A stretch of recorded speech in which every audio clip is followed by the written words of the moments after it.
Vamos então continuar lá em Buenos Aires. Gustavo Segré de volta. Alguma surpresa ou nada além do que já se esperava nesse discurso, Segré? Lívia, um discurso que fez menção a algumas situações do passado da Argentina. Ele fez menção à Constituição de 1853, de Alverdi. É o símbolo da liberdade, o símbolo do liberalismo. E nessa época, a Argentina conseguiu ser o país mais próspero do mundo, com um PIB per capita mais alto, uma das potências mundiais.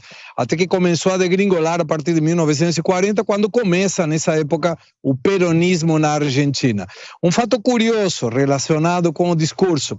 Ele utilizou uma parte do preâmbulo da Constituição argentina, que foi a mesma fala utilizada aqui atrás, inclusive, no obelisco, quando Raúl Alfonsín fez o fechamento de campanha e convidou todo mundo a recitar essa mesma parte. O Milei trouxe de volta e com um discurso que empurra as pessoas a trabalhar numa Argentina melhor.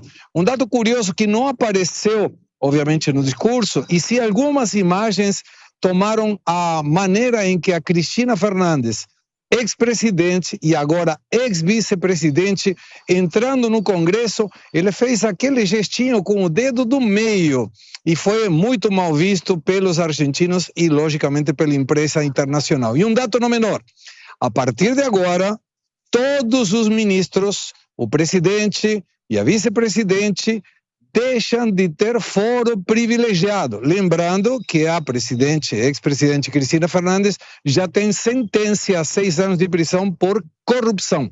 E muitos dos seus processos vão continuar evoluindo. A pergunta é, será que ela vai terminar presa? Não sabemos, mas o foco agora é trabalhar para que vemos se o presidente, agora já presidente confirmado em funções, o Javier Milei vai conseguir fazer tudo o que ele propôs. E um dado não menor, ele mencionou, prefiro fazer e dizer uma verdade dura que uma mentira cuidadosa e carinhosa. Esse vai ser um método de governo do Javier Milei. E tomara que seja bom para a República Argentina. Queria ouvir um pouquinho da professora Natália Fingerman. O que é que chamou a atenção da senhora aí no discurso, professor, enquanto ele faz o desfile aí com carro aberto? Olha, Rafael, me chamou a atenção ele trazer, né, o Roca, que foi presidente da Argentina durante o século XIX, começo do século XX, e é considerado aí vamos dizer assim, pela oposição do peronismo, né, como um autoritário, como aquele que, enfim, esteve à frente aí da ocupação das áreas da Argentina, exterminando aí grupos indígenas. Então, o Roca, ele remete no imaginário da Argentina a quase um ditador, né, que usou mecanismos de corrupção.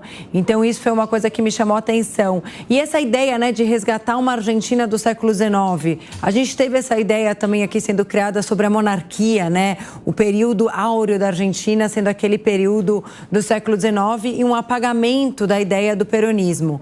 Para vocês terem uma ideia, o Roca antes ele estava na cédula da Argentina, né? Então ele que ficava ali na cédula da Argentina e depois quando o Perón, né, assume, depois vai ter a Eva Perón na cédula do peso argentino. Então a gente tem essa retomada, vamos dizer, da Argentina do século XIX, que uma Argentina que cresceu a duras penas, mas não sei se é essa a proposta, fazer a Argentina crescer a duras penas como no século XIX.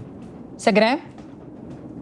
Queria comentar a professora Natália, recomendo um documentário do César Moreno, que fala precisamente sobre a falta de lugar na história de Roca. Claro, ele participou daquela cruzada contra os índios, mas tem uma parte da história que não é contada pela esquerda e que fez muito bem para a Argentina depois. Agora, em relação às cédulas, é normal, aqui tem cédula de passarinho, de animal, tem do Prócer, tem do Perón, porque a grande maioria dos governos, com as exceções, claro, da questão dos militares, uma ditadura nefasta, e do Alfonsín, que não terminou a tempo seu mandato, de la Rúa, que também não terminou a tempo, e o único peronista, o não peronista, foi o Macri que terminou, o peronismo destruiu a Argentina. Tomara que agora consigamos mostrar uma outra forma de fazer governo através das propostas liberais do Javier Milei. Agora, professora, chamar a atenção, pegando até um gancho no que a senhora comentou, dessa tentativa de resgatar uma Argentina do século XIX. Me soa muito mais conservador do que libertário, que é a proposta que Javier Milei sempre apresentou. É mais um aceno para o centro-direita ou não? Eu acho que faz parte um pouco dessa contradição, né, mesmo, do próprio Javier Milei, né? Ao mesmo tempo que ele faz um discurso libertário, ele faz um discurso de preservação da lei. Então, a lei tem que ser cumprida, né? Então, a liberdade mais a lei. Ele fala também sobre desvalorização e aumenta imposto, liberalização e eu estou aumentando imposto de importação. Então, acho que as contradições, elas são permanentes no seu discurso quando você escuta bem o que o Javier Milei coloca. Ele promete uma nova era na Argentina, diz que dá por encerrada uma longa e triste história de decadência e começamos o caminho da reconstrução do nosso país e repetir um bordão que ele tem usado frequentemente, que é o "no hay plata", não há dinheiro. Por isso que é necessário que não há, disse deixar claro que não há alternativa ao ajuste fiscal. Disse que se um país carece de reputação, os empresários não vão investir até que venha um ajuste fiscal. Que políticas gradualistas, ou para fazer políticas gradualistas, seria necessário financiamento. E aí, abre aspas, lamentavelmente tenho que dizer, no hay plata, não há dinheiro. Segre. E ele mencionou, Rafael, que o ajuste será através do gasto público e do gasto político. De fato, ele diminuiu a quantidade de ministérios, suspendeu chefaturas da Casa Civil de cada um dos ministérios, terminou com motoristas, mordomias, e uma explicação para que fique para a nossa audiência sempre as duas versões. Quando a professora Natália menciona sobre aumento de impostos, na realidade, não tem como aumentar impostos e ele não vai aumentar os impostos tradicionais, como nós conhecemos aqui na Argentina, se utiliza o IVA, o imposto de renda, a contribuição social sobre lucro.